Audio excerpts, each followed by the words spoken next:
Dynasty show. And today's week 18 reaction and our top 10 lessons learned from the 2024 NFL season in regards to our Dynasty leagues. So let's get started right now. All right. So, want to start off by giving our props out to Bo Nix, who destroyed second string of the Kansas City Chiefs in week 18, lighting up the scoreboard with 321 yards and four touchdowns, no picks, added another 47 yards on the ground. And the Broncos' reward is a trip to Buffalo for week one, wild card weekend of the NFL playoffs. They get into the playoffs. Cincinnati goes home. No Joe Burrow to possibly take down the Chiefs and end their hopes for a three-peat. Chiefs rested their starters. They'll be resting again next week, meaning they will be not playing for almost 3 weeks going into their divisional round matchup. We'll see how that plays out for the Chiefs. But back to Bo Nix. Bo Nix ended a fabulous 2024 rookie regular season for the Broncos, who weren't expected to get into the playoffs at all by anybody. Uh, what can I say? I mean, he did everything he possibly could, really, to get the Rookie of the Year award. Now, Jaden Daniels obviously has something to say about that, but Bo Nix, props to him and Sean Payton and the work that the Broncos have done this 2024 season. I looking forward to seeing what they can pull off in the playoffs. I mean, as a fan, I love Josh Allen, so I would like to see either Josh Allen or Lamar Jackson get their shot at the Chiefs to dethrone them. And but yes, Bo Nix looking good heading into 2025. We'll see what kind of arsenal the Broncos staff is able to add around Bo Nix to possibly improve the weaponry that he has going forward. Next up, I want to shout out to Jameer Gibbs and his four touchdowns against the Vikings on Sunday night, cementing the Lions as the number one seed in the NFC. Vikings drop down to the number 5 seed, and they will head to LA to take on the Rams on the Monday night game, wild card weekend. Should be a very interesting matchup there. Sam Darnold versus Stafford and the Rams, who finally put things together after a lot of injuries on their offensive line and wide receivers. Finally, they got healthy and turned things around and were able to win the division in spite of their loss to the Seahawks. They won the tiebreaker, so they won the division. But by losing, they dropped down to the 4 seed and now have to take on the 14-3 Minnesota Vikings. So that should be a wild one. Then we have Big Mike. That's right. Mike Evans getting to 1,000 yards. More importantly, the Bucks get the victory. And now the number 3 seed in the NFC as division winners. They moved ahead of the Rams by virtue of the Rams losing to the Seahawks. So the Bucks get to take on Jaden Daniels and the Commanders Sunday night down in Tampa. Should be a great one. That one has the highest over-under for the wild card weekend. And I'm looking forward to it, obviously. We'll see what Baker and the Bucks have in store for us this postseason.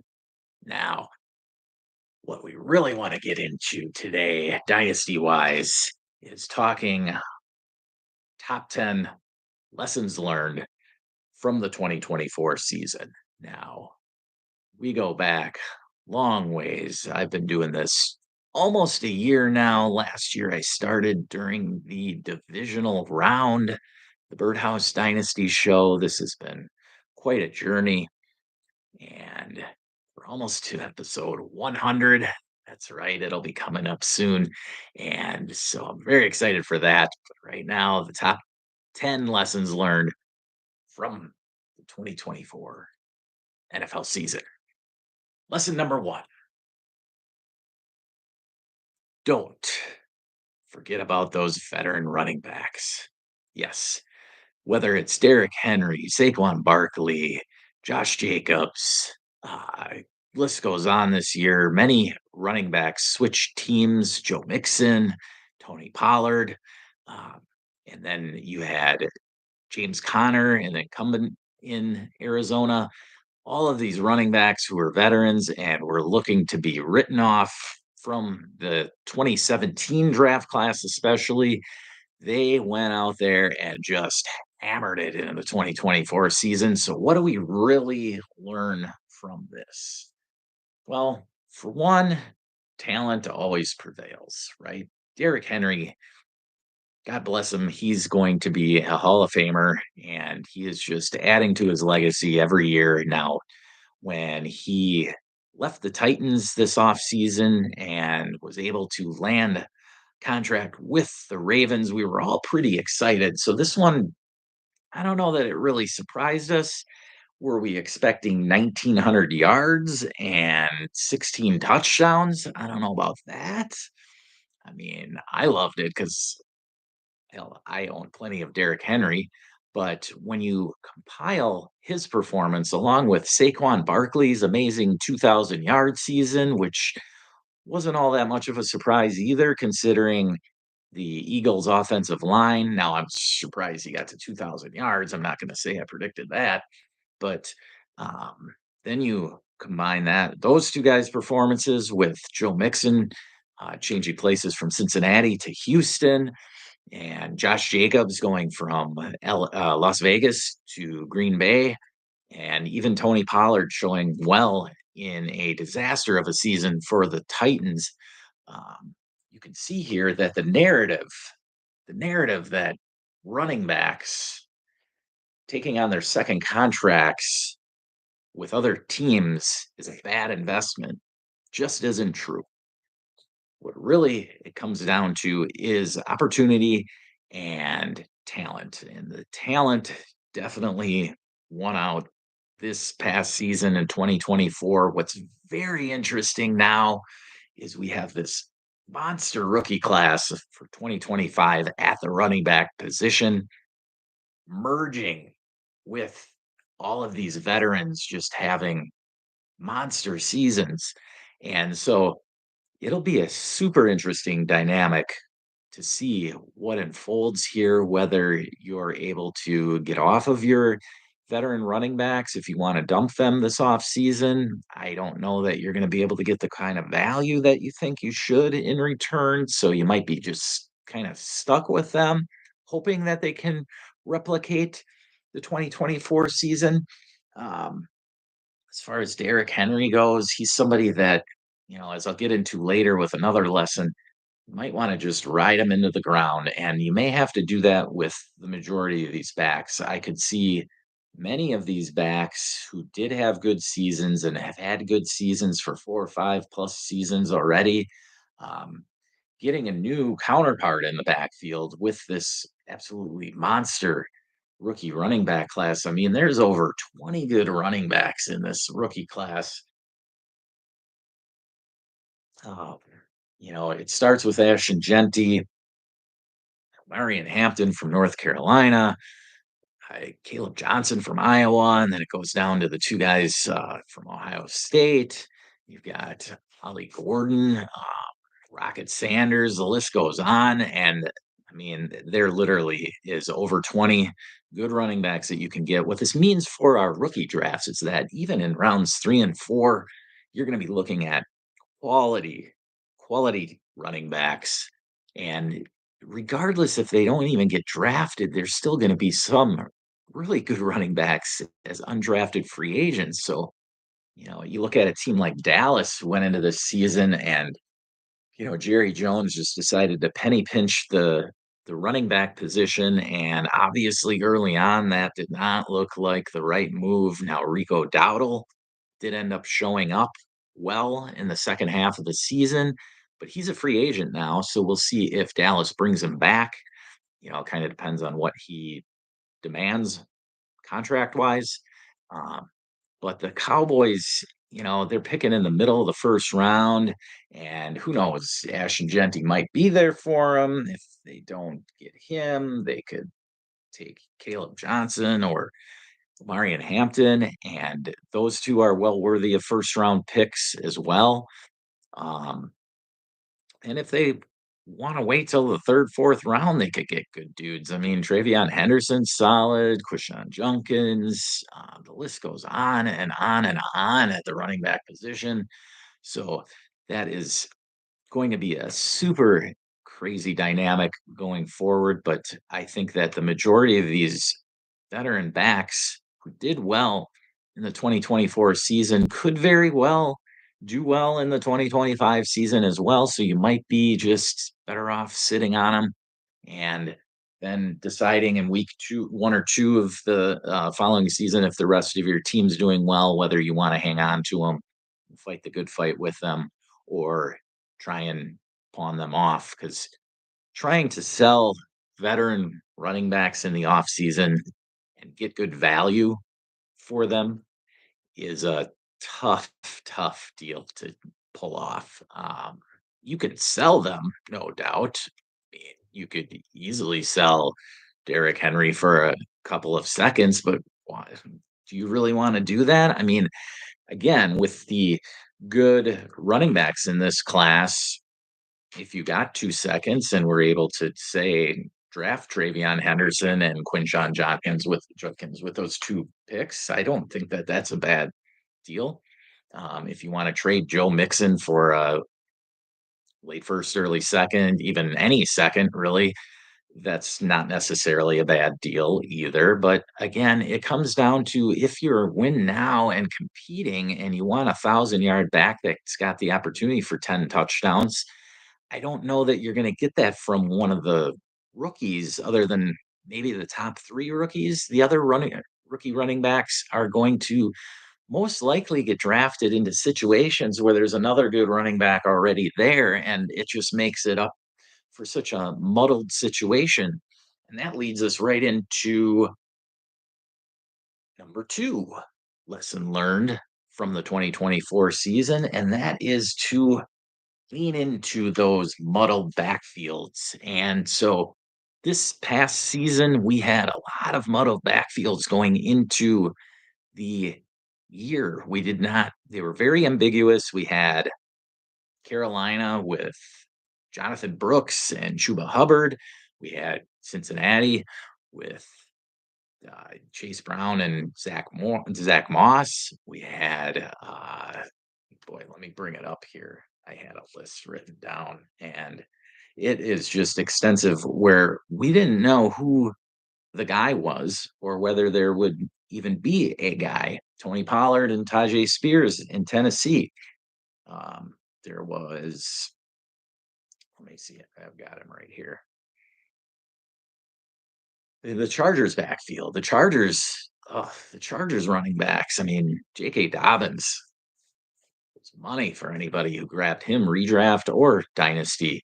And now he's still looking like the guy, but going into the playoffs, but he's not signed for the 2025 season. So he has the opportunity now after putting up 1,000 yards. He can re-sign with the Chargers or go elsewhere. He could re-sign with the Chargers, but the Chargers could draft somebody. The Chargers drafted Kamani Vidal this last year. Gus Edwards is still there technically. Now today they just signed Zeke Elliott. I don't expect. I mean I wouldn't be shocked if none of those veterans are back, and it's only Kamani Vidal plus another rookie or two that the Chargers go out and get. So that's one backfield that's very interesting to see. But you saw the production there. I mean, Jim Harbaugh and Greg Roman, they love to slam the ball, and so whoever is there and is the RB1 for the Chargers, he's going to probably produce for us in fantasy. So that is one situation definitely to monitor. Then you have Tampa, where it came into the season with Rashad White as the incumbent starter, and they drafted Bucky Irving in the third round. Now, I don't know that anybody, I can't name anybody, myself included as a Bucks fan, expecting Bucky Irving to be dynasty running back number 7 at the end of the 2025 season. Not a chance. I was not the biggest Rashad White fan as far as a full throttle RB1, expecting him to have RB1 numbers. I figured he slid in as a decent RB2. Bucky Irving would come in a little for a change of pace. I don't know if you consider it change of pace because they're both really just bigger scat backs, honestly. But Bucky Irving just did way more than I expected. He honestly was a little looked a little bigger out there on the field than I thought he was watching him in college. Um, and the Bucks offense was performing well, so that had something to do with it, obviously. But for him to like in week 18, when all the chips are on the table for the Bucks, needing a victory, Rashad White got 0 touches, and Bucky Irving just dominated the touches, getting that late touchdown, almost nullifying any chance for Mike Evans to get to 1,000 yards.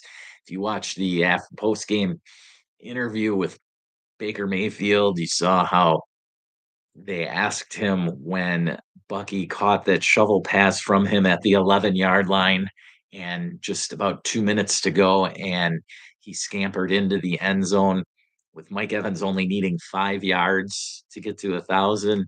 Baker's reaction was just, "Shit."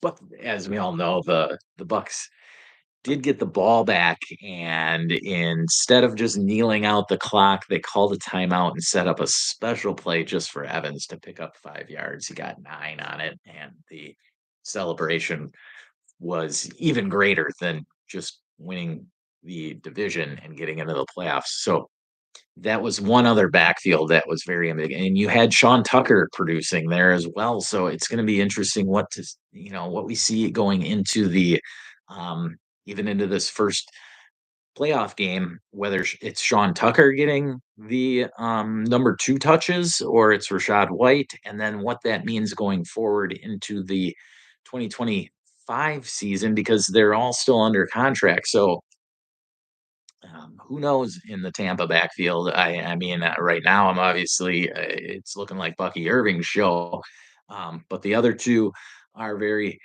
capable as well. Then you have Washington's backfield where they brought in Austin Eckler, and that worked out very well for both Brian Robinson and Eckler. When Eckler wasn't hurt, he was producing well. I don't know that he's going to be there for the wild card game. I'd have to look into that. I haven't checked that out, but Brian Robinson obviously doing pretty well. He did have one bad game late. What was it, 2 weeks ago, where he fumbled and then fumbled again, and so one of my leagues, I know for sure he ended up with negative points for me in the playoffs, so that was rough. But all in all, it was a very solid season for Brian Robinson, and he'll still be there in Washington next season. But again, who knows? They could draft a quicker back that is more productive. Brian Robinson wasn't highly touted coming out of Alabama. We all saw him as sort of a plotter type back that might be a goal line guy for someone. But Brian Robinson, at Alabama, he produced well, even with tough competition around him. And he's done that in Washington now as well. So honestly, I see him as a decent buy. I'm not jumping to every team in all my leagues going after him, but he's a solid guy that should produce again next year, regardless of who else they bring in. Then you go over to the Giants. The Giants letting Saquon go, but bringing in Devin Singletary for less money than drafting Tyron Tracy late in round 5 or 6. And it ended up being Tyron Tracy's backfield by the end of the season. Singletary did all right early on in September, but then lost the backfield to Tracy and Tracy produced very well for us in Fantasyland. And so, again, though, this was a fifth or sixth round running back in Tyron Tracy. There's no guarantee he's the guy, and this is his backfield next season. The Giants could easily draft a running back in the third or fourth round that is at least as talented as Tracy. Tracy's got those receiving chops coming out of college, having been a receiver for a couple of seasons there, and then changing to the running back position at Purdue. So going forward, Tyron Tracy definitely is somebody who will get the ball. It's just a matter of, you know, I kind of see him as a pretty good sell now before the NFL draft if you can. But it depends on your league mates and how savvy they are. They probably should understand too that Tracy isn't the kind of guy that's just locked and loaded as a number one running back for a team. Also, there's I mentioned the Tennessee Titans who didn't have the greatest season, but Tony Pollard still produced. And when he was out, Tajay Spears produced. It wasn't the backfield that I think most of us expected. We thought that it would be more of a split, but then the Spears injury kind of made it Tony Pollard show most of the season. And then, he's still signed with the Titans. Spears is still on his rookie contract. And I think the Titans have much more bigger issues than the backfield, we'll say. So it'd be, I wouldn't be shocked if they grab a running back at some point in the draft, but I don't think one of their higher end picks is going to be a running back. So we'll see what goes on there. And then, of course, we have the Cowboys. And at the beginning of the season, it was the old Zeke and Rico Dowdle that we had to look at. And for those of you who went the Rico Dowdle route, were definitely rewarded late in the season as Dowdle definitely took over and was the guy. And so that's why I'm saying this is a type of philosophy that you want to lean into. A lot of people think that you just want to avoid it altogether. And I don't know who it's going to be. So, but you gotta look at the price. Okay.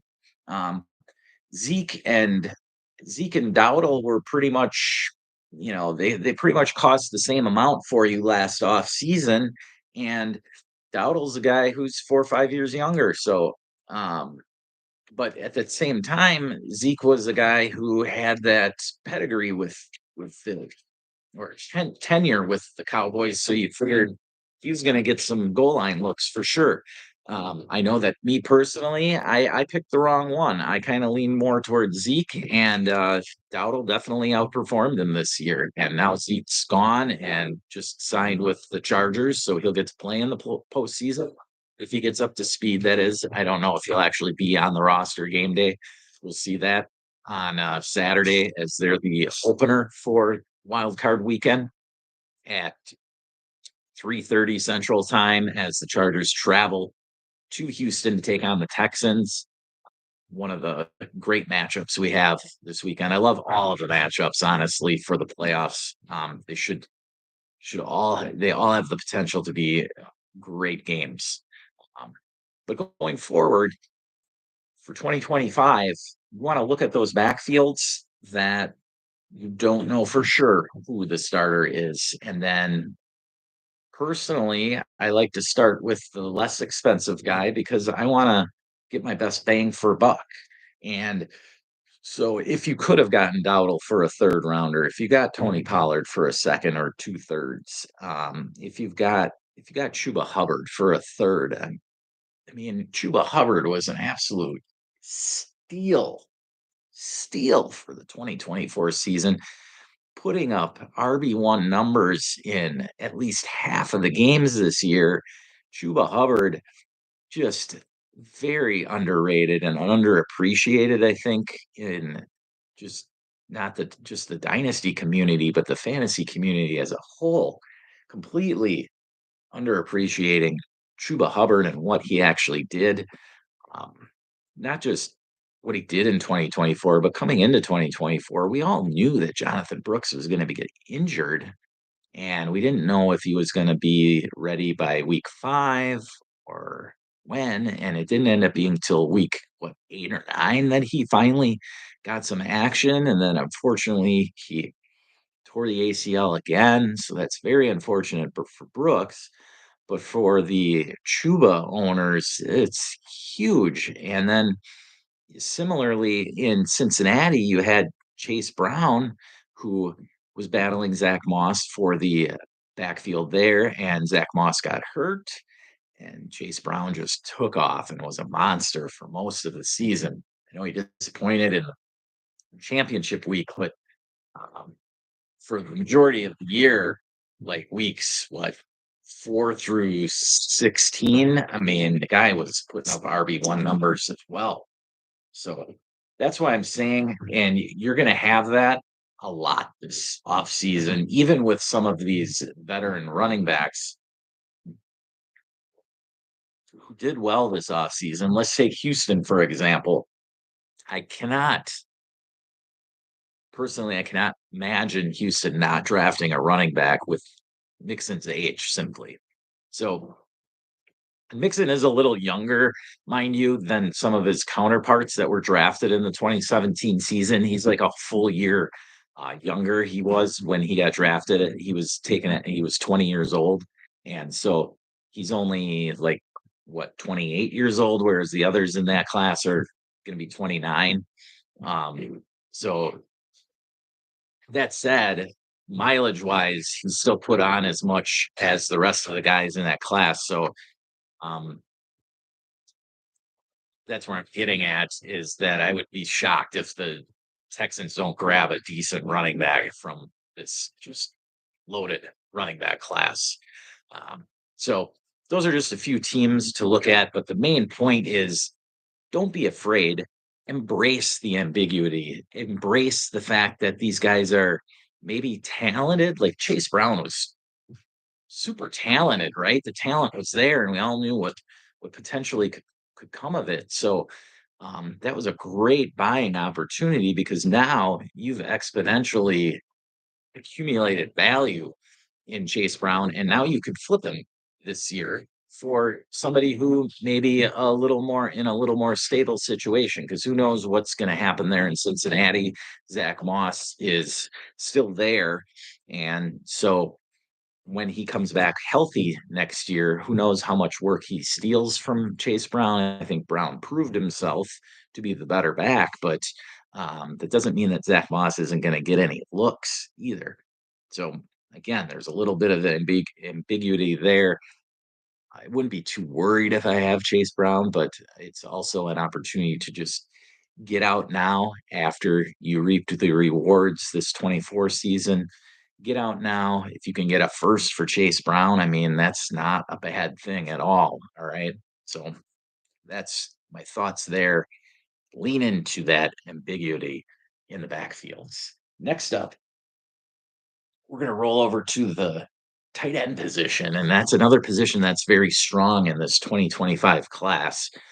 You've got Tyler Warren from Penn State, Loveland from Michigan, Fannin from Bowling Green, who put up he had just monster numbers. Be sure to check in that guy and look at his tape because it's amazing. Even if it's from Bowling Green, I don't care if it's from Appalachian State or East West State, whatever. You put up numbers like Fannin did, and you got to take notice. Okay. So there's a possibility of 3 first round tight ends. I mean, I doubt all three go in the first round of the NFL draft, but most likely all three of them will at least be taken by the end of the second round. So they all have immense talent. Tyler Warren is sort of I think the best comparison of the way they try to use him there at Penn State. And you should watch their game coming up here this weekend. Um, they try to employ him like Brock Bowers was deployed, used how they used Brock Bowers at Georgia, where even they lined up in the backfield, gave him a few handoffs, and just used him as the main chess piece around the offense. That's kind of how the Nittany Lions used Tyler Warren, and I could see him being very successful because of that in the NFL. His game should translate well. I don't think he'll sit like Ben Sinnott had to do. But of course, Ben Sinnott had to deal with Zach Ertz. And Zach Ertz is one of the main reasons that this tight end position was just an absolute crapshoot this year. We went into this season and I'm looking at it like, all right, we got a top 8 or 9 tight end tight end players here with Brock Bowers being there at 8 or 9 as far as redraft rankings. Um, and, you go from Laporta to Kincaid to uh, I'm trying to think of the other major disappointments. Obviously, Kyle Pitts and his struggles, but Trey McBride definitely stepped up. Don't have a problem with how he performed, but the others were kind of underwhelming. Travis Kelsey had his games, but it was kind of what we expected. I think as a older veteran that Kelsey is, but he still produced decent numbers. Laporta was a massive disappointment, I have to say, unless you were able to make it through the playoffs with him. He did produce well in postseason for your fantasy playoffs. But what I thought was weird with Laporta was how they had to, employ with they had to use all these gadget plays to get him touchdowns, like laterals or having the running back throw him touchdown. I mean, it was just weird the way that the Lions offense evolved with a fully healthy Jamison Williams. Jamo's just exploded this year, and he's surpassed what I thought he'd be able to do with Amon Ra and Laporta being there.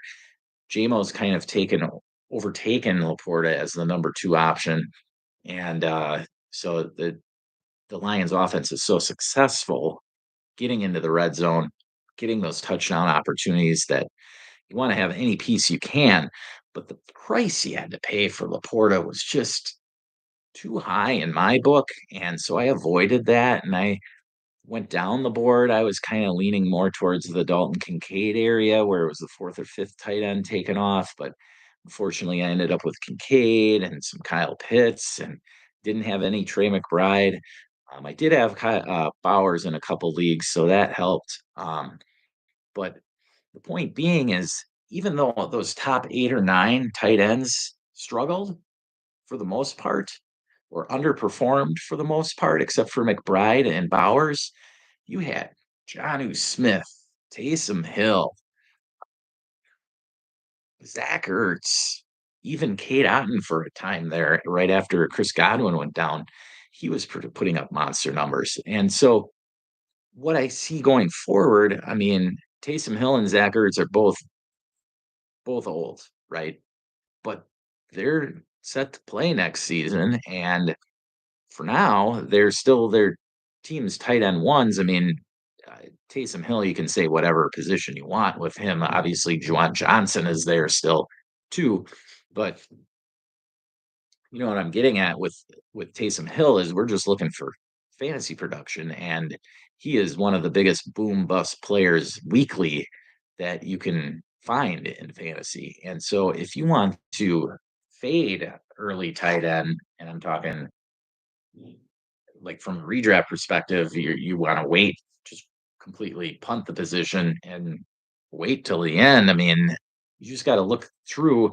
Kate Otten's not, he hasn't risen up draft boards immensely. He's going to be somebody that's down there in the tight end 20 range next season. Um, there's other guys, Tucker Craft stepped up this season.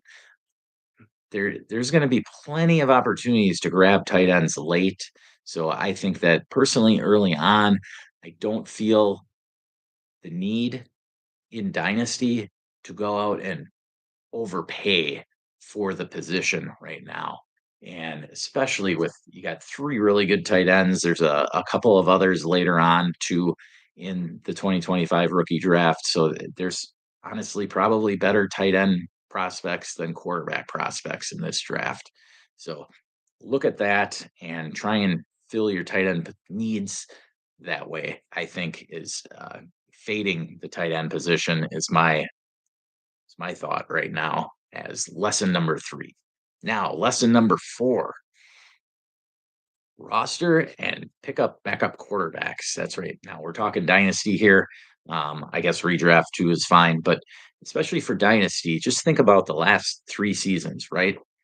Going back 3 years, we had Geno Smith.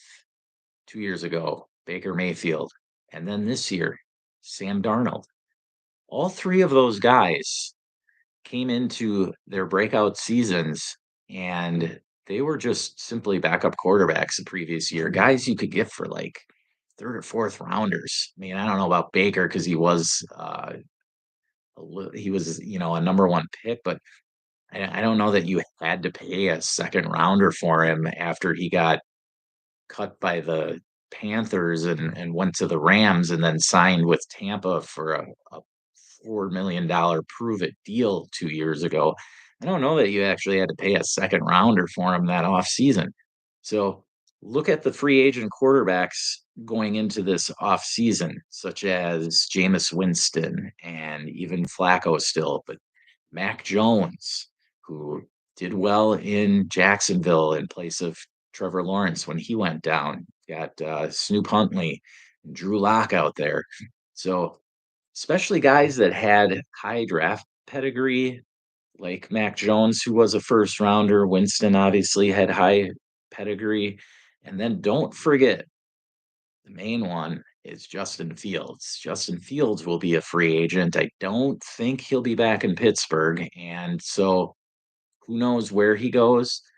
But wherever he goes, he's going to have the opportunity to be the starter week 1.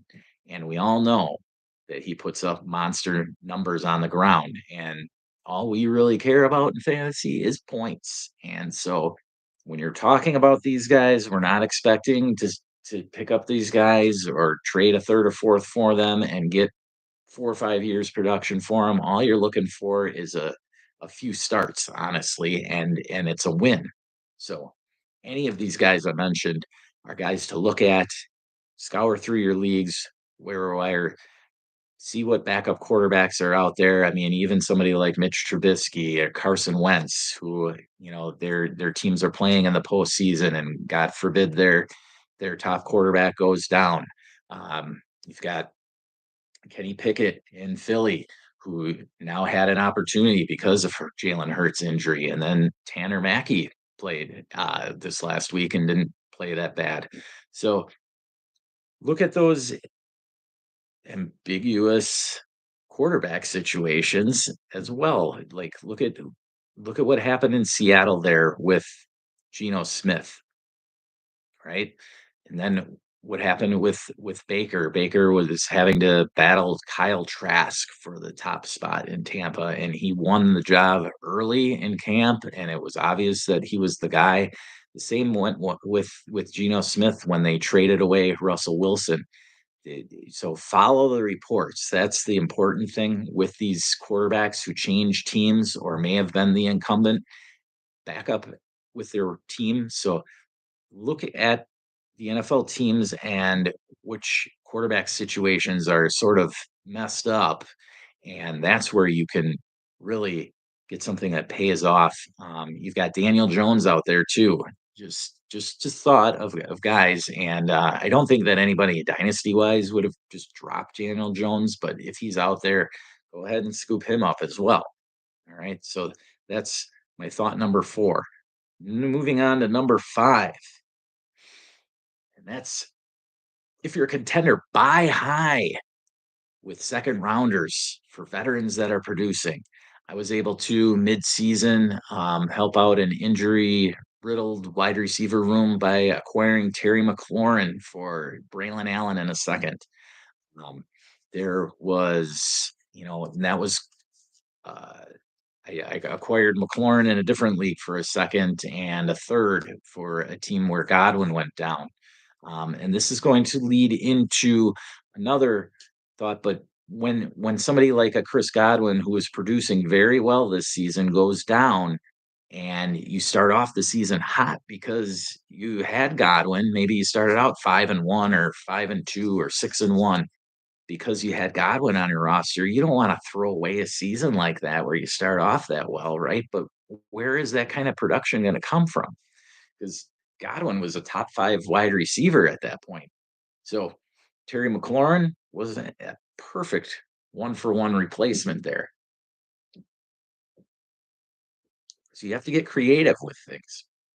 But using second rounders to buy production mid-season is a very, very good lesson to take into the 2025 season, especially if you're contending, because that those second rounders, if you're contending and you're expecting to be, it's going to be a mid to late second rounder. Well, mid to late second rounders don't have the best hit rates, honestly.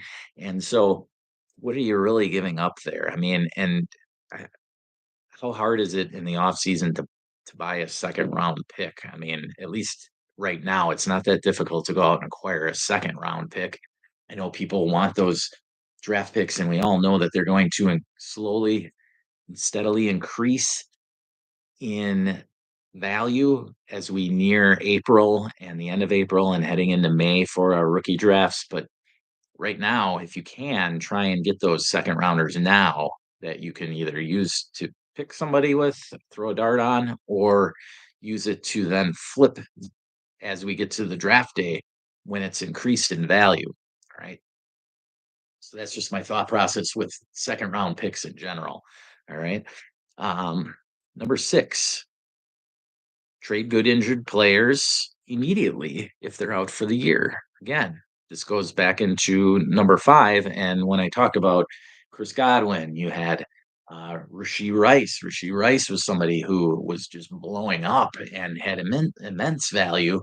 And if you were able to capitalize on that value right when he went down, you could still have remained a contender. So that's just something to keep in mind. Um, Trying to think of the other receiver. Oh yeah, Brandon Ayuk. Ayuk was somebody that I flipped in many leagues. All right. So that's if you're a contender. If you're on the other side, if you're the rebuilder, when somebody like that goes down, that's when maybe you want to wait a little bit till the media and the community's hype on that player dies down a little bit, right? Like Godwin got hurt on a Monday night game against Baltimore. It was like week 8 or 9, and so if you tried to trade for Godwin right away, well, that owner was probably like, I don't know, the guy is dominating for me. I don't know that I want to get rid of him yet. I want him next year. But then if you waited a week or two and then that owner who had Godwin was maybe lost a game or two because they weren't getting that production, and they might have been a little more willing to get rid of Godwin. Okay, so just put yourself in the shoes of the guy who has him, and just kind of be patient with those veterans that get hurt, and then sneak in and try and scoop them up 3-4 weeks after they get hurt. All right. On to number seven. And this one's more of a positional structural thing. And this is with the wide receiver position as a whole. So, dynasty wise, to be a top elite tier, a Jefferson, Chase, Amon Ra, you have to be young and producing at a super elite level. I'm talking over 1,200 yards a year, 1,300, 1,400, 15, 1,600 or more, not just getting 1,000, right? I love Mike Evans, but he's definitely not an elite dynasty asset anymore, obviously, right? So, but the guys that are, I'm seeing just a tier of a top 10, we'll just say. It could be 9, 10, 11, 12, whatever, but roughly top 10. Then you have the next tier, and that tier expanded this year. Okay. Used to have that elite tier of like the top 5 to 10 guys. Then you had this group of like, I don't know, ranked from 11 to 25 that were pretty similar, right? They all could week to week interchange. But this year we saw a difference. We saw a massive gain in that second tier of receivers like 11 through 50, where you had Jamison Williams jumping up. Yeah, you had Terry McLaurin stepping up and becoming nearly an elite receiver, not elite dynasty wise, but on a redraft scale for sure elite. I'm just saying that you were able to get elite production from him. Um, but the point being is that receivers 11 through 50, you had Jerry Judy coming out of nowhere. You had Cedric Tillman for a few weeks there. You had, uh, like I already mentioned, Jamison Williams, Jordan Addison's had elite weeks. There's all the three receivers in Chicago. They're all in that mix. You got the old in Keenan Allen and the young in Roma Dunze. And so this tier of receivers 11 through 50, if you can buy into the bottom end of that tier, like I'm talking receivers 30 through 50, where the Calvin Ridleys fit in, where the Jalen Cokers come in, where the trying to think of Xavier Legette you can throw in there. There was Darnell Mooney this year. All right. Tank Dell's going to miss this season, but if you're a rebuilder, he's not a terrible buy. I mean, I know it was a terrible, terrible injury, but he probably will play football again. Okay. So Jalen McMillan's in that range. These all these dudes that are not considered not considered in to be, you know, really good or solid receivers, like say a DJ Moore, right? DJ Moore has been a good veteran, solid producer. He's probably going to produce well next year, right? No matter who they bring in as their offensive coordinator. Caleb Williams is still going to be throwing the ball. Keenan Allen might not be there. Probably won't, honestly. So you're going to have Roma Dunze and DJ Moore, and DJ Moore is going to get plenty of opportunity to get to 1,000 yards and 6 or 7 touchdowns next year, right? So he probably slides in very easily as a wide receiver 25, right? You can just throw him in there. But then you've got somebody like Darnell Mooney, who, even with Kirk Cousins going there, Mooney wasn't the guy that everybody was talking about. It was, Drake London's going to improve because of this.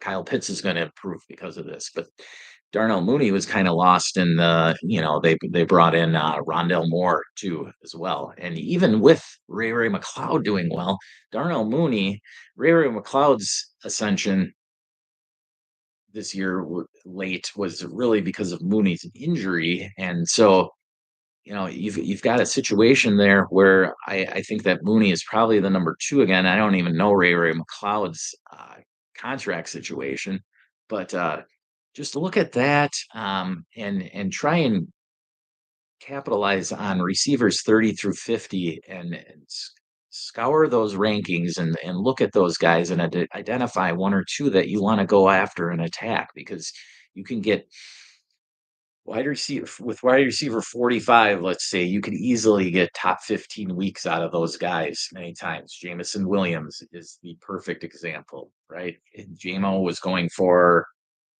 roughly a late second most of last off season, right? Even a third in some cases, you could probably, if somebody was pissed off about him.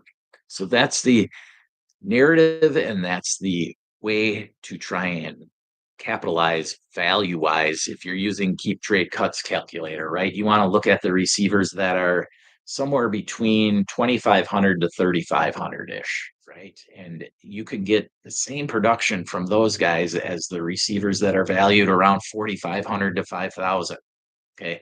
So that's the point I'm trying to make. You can trade a receiver that's in that range, like a DJ Moore, right? And you could go and get younger. I'm not advocating for trading DJ Moore because I think he's pretty solid, but maybe somebody else. Trying to think who else you could get off of, like a Cooper Cup, even DK. Cortland Sutton. Okay. If you want to get off of that while they're still looked at and perceived as a higher value, Terry McLaurin would be a good example. Trade Terry McLaurin for a younger receiver with potential to have, many wide receiver 2 weeks where they're getting 15 or more points. Trade for that plus a second or something like that.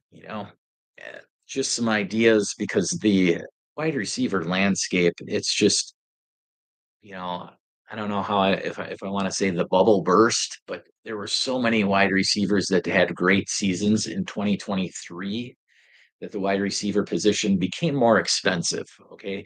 It was more expensive because all of these running backs were getting older.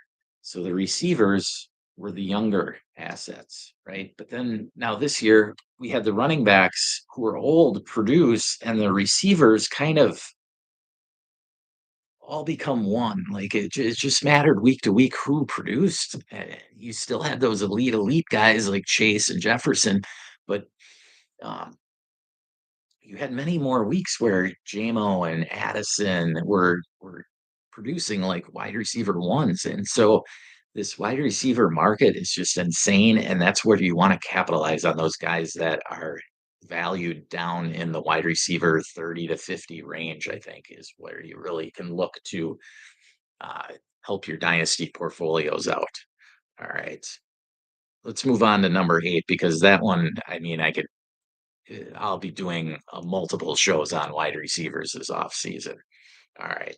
Number 8, be creative in your trade offers and respect your trade partners. So, what I'm getting at here is, like I said, Terry McLaurin.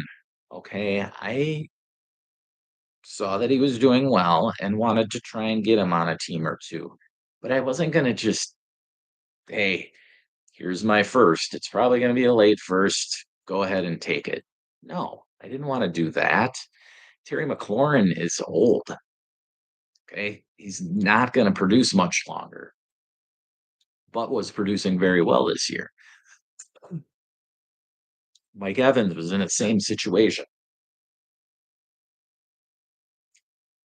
Now, McLaurin did not have the injury that Mike Evans had. So, Mike Evans, when he got hurt, you definitely could have gotten a discount. You definitely shouldn't have paid a first for Evans, especially while he was injured. Um, and I wouldn't advocate for paying a first for Mike Evans right now, even.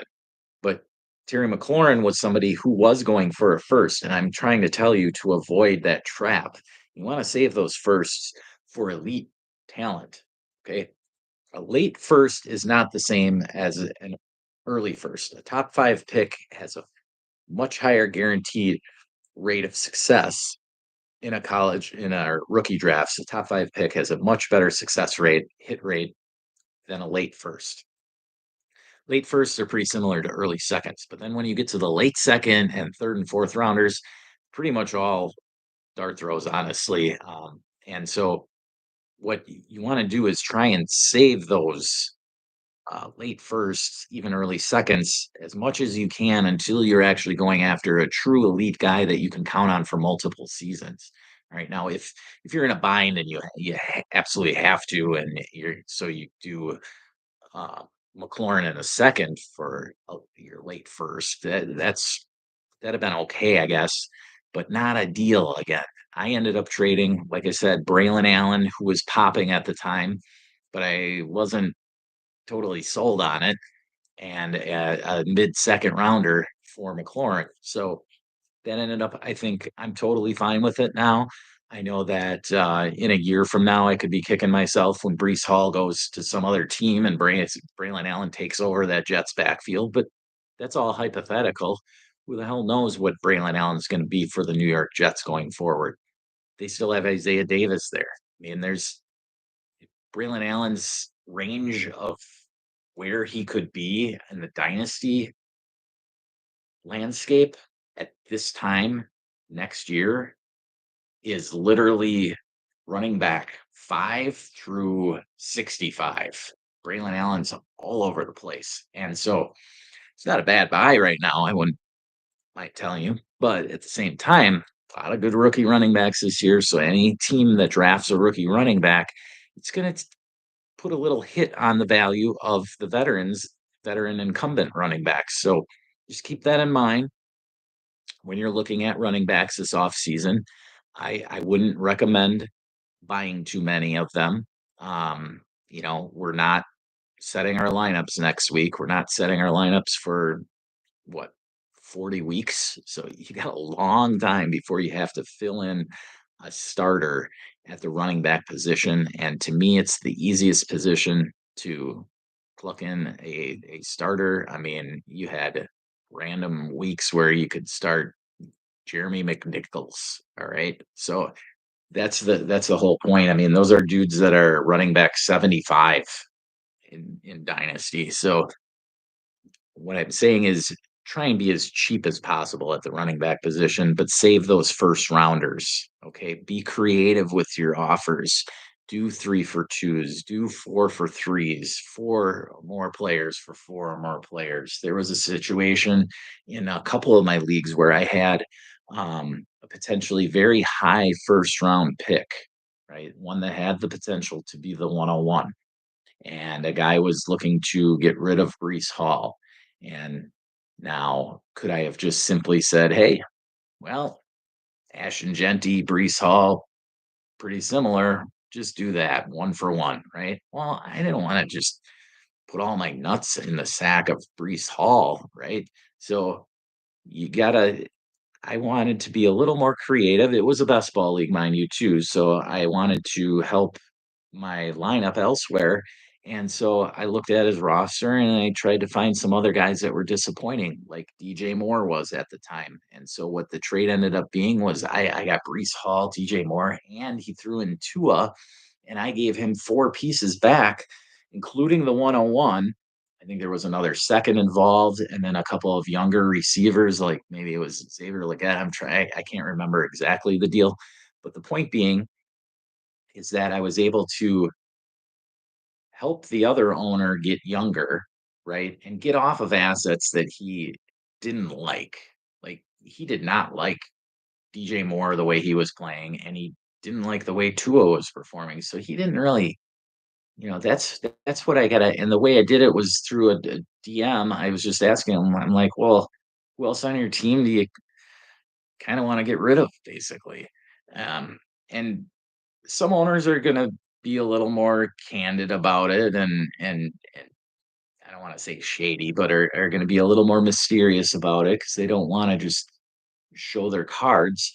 But I specifically just said, "How about DJ Moore?" And he was willing to get rid of him, because it was the perfect time for him to get rid of DJ Moore. Honestly, it was a win-win deal. I'm not trying to say I ripped the guy off because I didn't. Brees Hall obviously didn't perform. So it really, would I rather have the 101 or Brees Hall right now? I'd absolutely rather have the 101. So, but I was trying to win as well. And the 101 was going to get me 0 points. Brees Hall did get me points, did get into my lineup. Okay. It wasn't at the level that I had hoped, but I was able to get points elsewhere and still do well in the postseason. But it wasn't because of Brees Hall. All right. Um, the point, though, ultimately is to get creative even when you're going after one guy, look at the rest of the guy's roster too, because maybe there's one or two other dudes that he wants to get rid of as well. All right. And if you're acquiring the the players that are getting the points, it's generally when you're on that side of the deal, it's generally better to get more than one asset.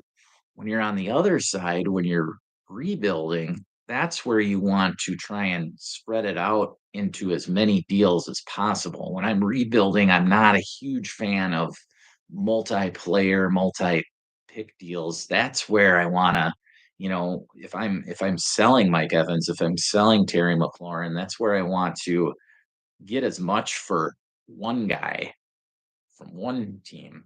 And then I don't let's say you have McLaurin and Mike Evans, right? I don't want to package those two up unless I'm getting a first in something. Okay. If I'm packaging and I'm up tiering from them, fine. But I want to sell them separately to like two different guys and get 2 seconds for each of them. And then I've got 4 seconds that I've got a lot to work with those guys. Okay.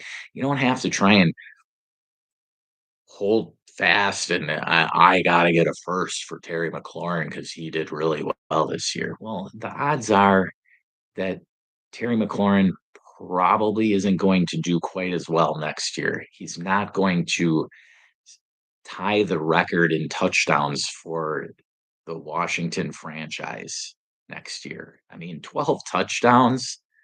12 touchdowns seems like, it's 12 touchdowns. No, 12 touchdowns is hard to achieve. There weren't many receivers this season that ended with 12 touchdowns. I think it was 3. Okay.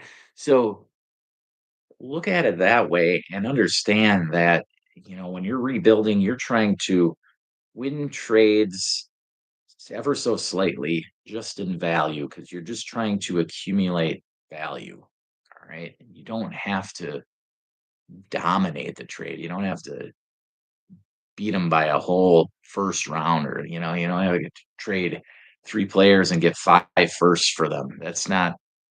That's usually not the best route when you're rebuilding. The best route usually when you're rebuilding is to sell them off piece by piece.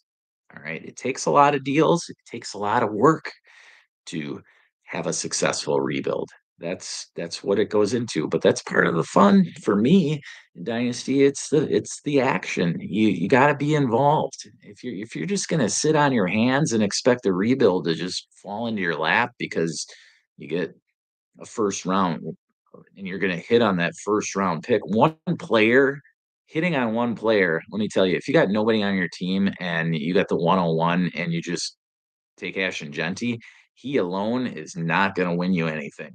Those guys 2 years ago who had the 101 and the rest of their rosters did not look good.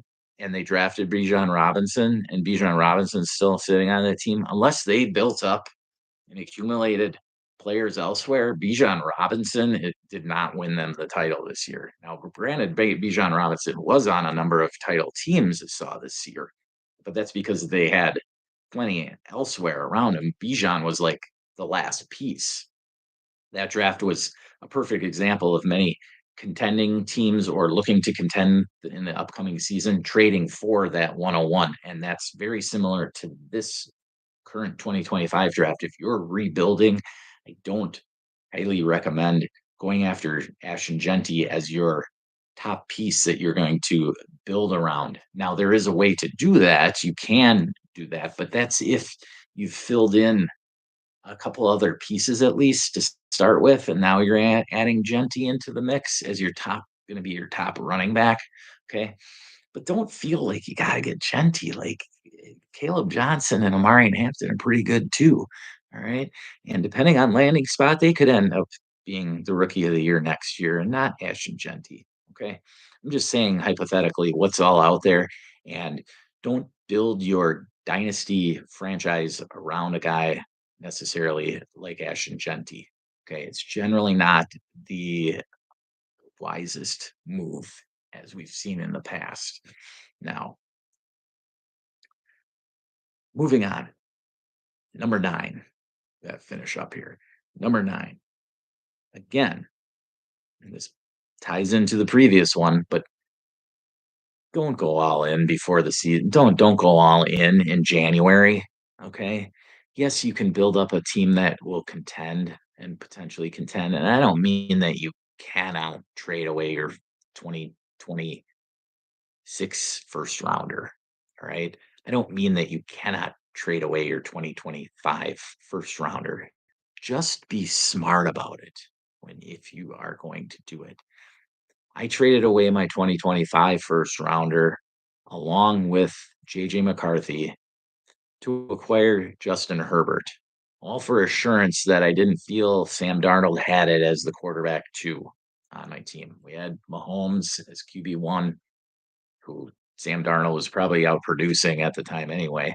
But Darnold had a little rough patch there in the middle of the season, and I wasn't feeling totally comfortable. The rest of the roster was awesome, and I didn't want to lose because Mahomes wasn't producing very much either. And I like Herbert, always liked Herbert, and saw from the Chargers that even though Greg Roman and Harbaugh had been run first coaches, they were letting Herbert go. They were allowing him to sling it to McConkey, and Quentin Johnson was stepping up. And, they still had those other pieces like Palmer and Darian Davis and guys that were there. So it was a good passing attack there. So I traded a first and McCarthy for Justin Herbert because Justin Herbert I see as an asset that's going to be there and going to be good. Going to have he has insulated value, right? For multiple years going forward.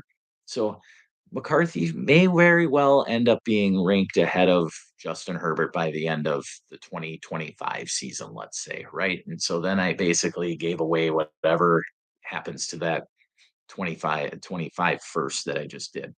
But the point being is that he helped me win this season, and I didn't have to sit on pins and needles with Sam Darnold. Like Darnold did well enough that I could have won without getting Herbert. Okay. But the point is that next year, I have no idea where the hell Sam Darnold's going to be. I don't know right now if he's going to be in Minnesota, if he's going to be in Cleveland, if he's going to be in Seattle. We have no idea right now what the Vikings are planning on doing, and they probably don't know either. They have a playoff game that they're worrying about right now, and Sam Darnold's their quarterback, and that's all they're worried about at this particular moment. But there is the ambiguity of that situation right now with Sam Darnold. And so Sam Darnold, depending on your roster, may be a piece that you want to get rid of. Not because he sucks, not because he just had one bad game against the Lions, but because the uncertainty and the uninsulated value there that brings like Darnold, yeah, you could get a first for him right now. Well, if he goes and signs in Seattle, he probably still could get a first. If he goes and signs in Cleveland, kind of doubt it because of what they did with Watson contract, but he could go to the Giants. I mean, he could go to the Jets. Probably not. But get what I'm saying is that Darnold's probably going to be a starter somewhere next year. So you don't really have to trade him right now. Okay.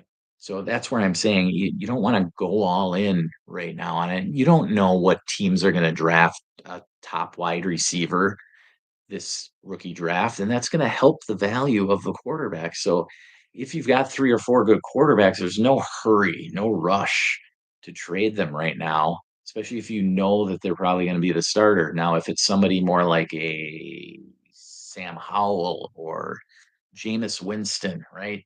You don't know what's going to happen with them. You don't know if they're going to sign somewhere to just be strictly a backup or if they're going to go somewhere where they actually have the opportunity to compete. Put it like Carson Wentz, for instance, right? Carson Wentz last offseason, he was probably good enough to maybe compete for a starting job, but he signed with Kansas City. He wasn't going to start there. Okay. So that's what you want to avoid. Like with the Jameis Winston, you want to try and get rid of him now where he's still, if you want to try and get rid of him now if you're set at quarterback. Okay. But if you need a quarterback, he's somebody that you might want to go after as a potential. You want to accumulate three or four dart throws and hope that one hits, like Sam Darnold, like Baker Mayfield, like Geno Smith the year before. So there's certain assets like Jameis Winston, who he's a good buy and a good sell at the same time. All right. That's the point. There's not always just a cut and dried buy, sell. No, they could work well either way. All right.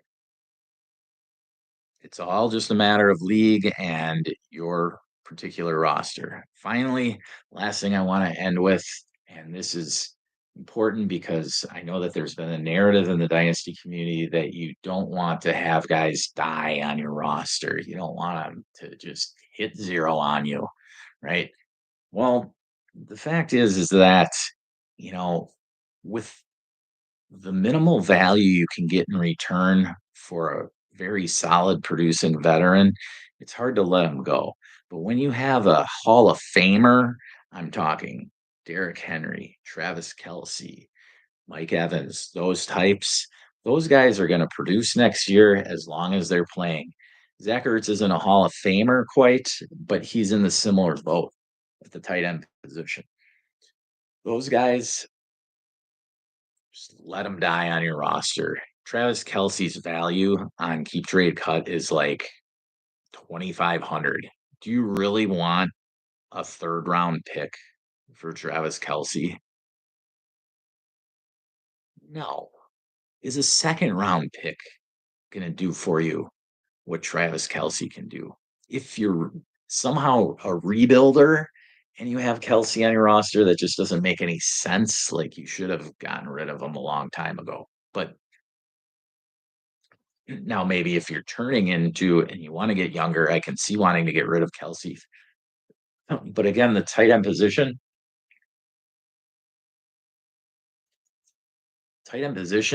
is so cheap in general, and there's so many other darts you can throw out there. Chigakonkwo, Tyler Conklin, uh, I don't know.